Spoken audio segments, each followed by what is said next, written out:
everyone, it's Anita, and in today's video I'm going to give you some tips on how to read books in your target language. I really like to read, so I thought I might share some tips. Please share your own tips with us in the comment section down below, or just let me know what your experience has been so far with reading in your target language. And in the end there's also going to be a mini book haul.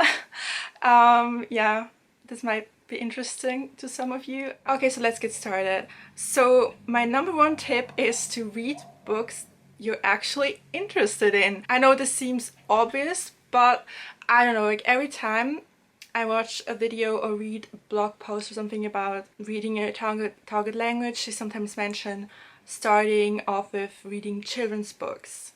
And I don't know about you, but I'm just not interested in children's books. I just don't want to read something I'm not interested in, and yeah, I just don't find it enjoyable if you just started learning that language. I would just rather get an easy version of a certain book.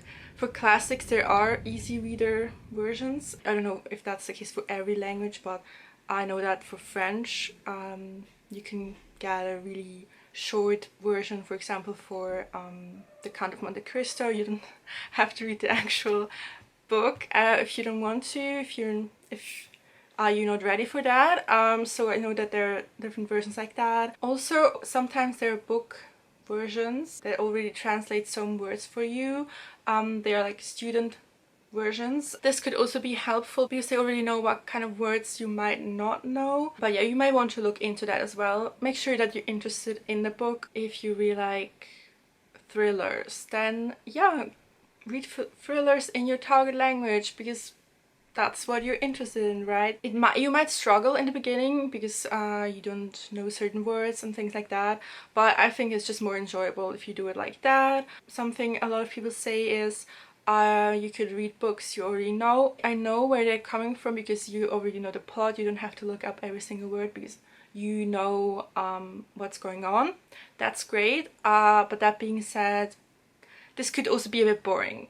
So it depends, it really depends on what you like. That's my number one tip. The second one is don't look up every word. I know it's frustrating if you're reading something and you don't know what that word means, but if you look up every word, it's going to take you so much longer to finish the book. You're not going to enjoy it, and you probably won't learn that much, to be honest. So what I do is I read normally. If I come across a word I don't know, I try to figure out what it means from the context. If this word keeps coming up and you don't know it and you think, yeah, okay, this word, I've seen that word 5 times already, what does that mean? Then yes, then I would look it up and add it to my flashcards. I will get to that in a second. The third tip is to create flashcards for the words you don't know. Again, this is for words that keep coming up, maybe you're interested in those words. Like I said before, if you like to read thrillers, there might be some specific words for that genre. You might want to learn those. Then I would add them. I would create flashcards. I don't know, on Quizlet. I know a lot of people use Anki. I also use the Pons app. There are different apps out there. You can also write them down. Some people like to make an index in the beginning of the book and write the words down, or I guess some people will just write it in the book. I used to do that. The thing is, it's only helpful if you want to read that book again, which I usually don't. But I would, yeah, recommend creating flashcards for those words instead of just looking them up, because if you look them up, you will know that word in that second, but you will forget it afterwards. If you want to remember that word, make sure to write it down somewhere, put it in an app, whatever. Yeah. The fourth tip is to listen to the audiobook while reading. I personally don't do that. I definitely see the benefit, especially if you're new to the language and you're not really sure how to pronounce these words. That's going to be helpful. I guess it's just easier to get through the book if you're also listening to the audio version. Now that means that you have to get that. With classics, I know you can find an audio version on YouTube, or there's a website also where you can download that. There's also a website where you can download classics. With classics, it's a bit easier if you want to spend the money on audiobooks and physical books or ebooks or whatever. Yeah, that's something I would look into. If you have a membership for a library, you might find a book and the corresponding audiobook there. That would be great. So this might be something for you. I personally haven't tried it yet. The fifth tip I have is to read plays or books with movie adaptations. Now this is similar to the fourth tip with listening to the audiobook, but yeah, so with plays, it's obvious you can read the play and also watch it at the same time if you want to, or you can read it first and then watch the play, and then you will also definitely understand it. If you didn't understand every word with a play, if they act it out, you will usually understand what's going on, so this might be helpful. With movies, it's a bit different. Obviously, you can't just read it while watching the movie, because they're not going to use the same lines, and yeah, but this will still be helpful to understand the context. I think it's also a bit more enjoyable if you read the book first. You probably know a bit more about the plot because they don't show everything in the movie, and some words that you might have looked up might also come up in the movie, so you will definitely understand the movie a bit more. I think it's also sort of a reward because I guess it's much easier to watch a movie than to read the book. So if you know, I'll finish the book and then I get to watch the movie, I think that's also a reward. So yeah. And the sixth tip I have is take your time.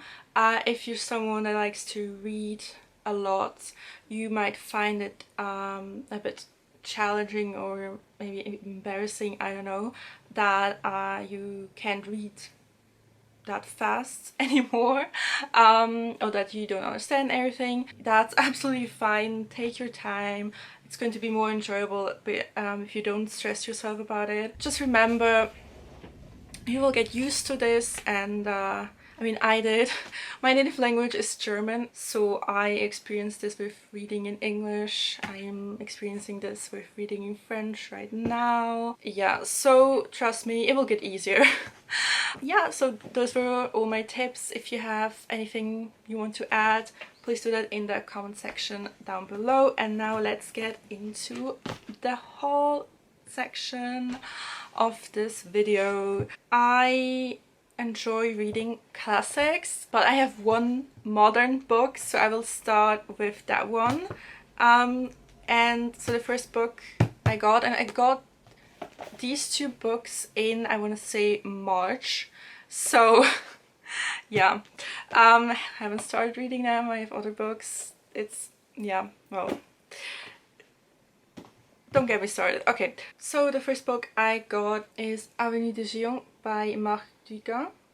And this I don't even know how to say this. Okay, so this book is inspired by the life of Ed Kemper. So Ed Kemper was a serial killer.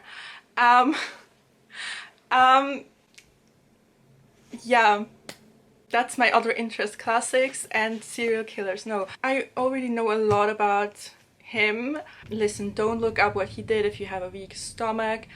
I mean, I read about gruesome crimes all the time, so I'm not even sure what's disturbing at this point, but I guess I still think what he did was maybe a bit too much for some of you, so don't look up what he did. So it's a French book about a serial killer.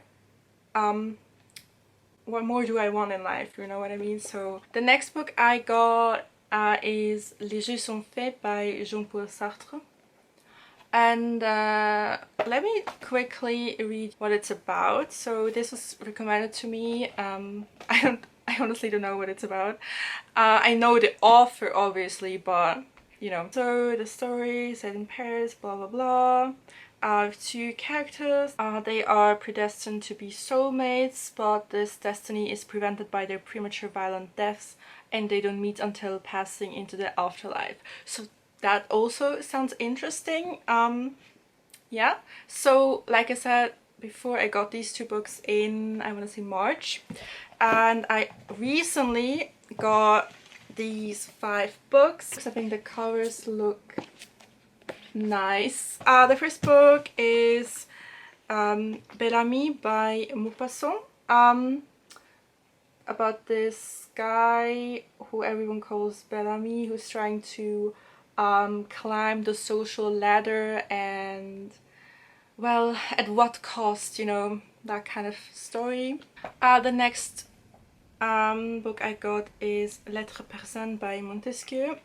So yeah, it's about two people, two Persians who exchange letters, and it's also a bit of a social commentary. I think it's not the whole text because it says there are chosen extracts. The next book I got is Le Malade Imaginaire. I already read a play by Molière, so I really enjoyed that, and so I'm sure that I will enjoy this one as well. The next book I got is Paul et Virginie by Bernardin de Saint-Pierre. What was this about? So I just quickly looked up what it's about. So Paul and Virginie are friends since birth who fall in love. The story is set on the island of Mauritius on the French rule, then named Ile-de-France. Written on the eve of the French Revolution, the novel is recognized as Bernardin's finest work. So I'm excited to read it. It records the fate of a child of nature corrupted by the artificial sentimentality of the French upper classes in the late 18th century. Okay. Sounds good, sounds good. And the last book I got is Candide ou l'optimisme by Voltaire. I actually read this before, but in English. I don't really remember everything. I remember some weird things happening in that book, but yeah, so it's a French satire, so yeah, that I think says it all. But yeah, I know some things happen. Yeah, excited to read it in its original language. I don't know when I will have the time to read all of them, but certainly in the next 2 years or so. I hope you found this helpful and entertaining. Thank you so much for watching. If you like this video, give it a thumbs up. If you haven't subscribed yet, it would really make my day if you did that. See you in my next video. Bye!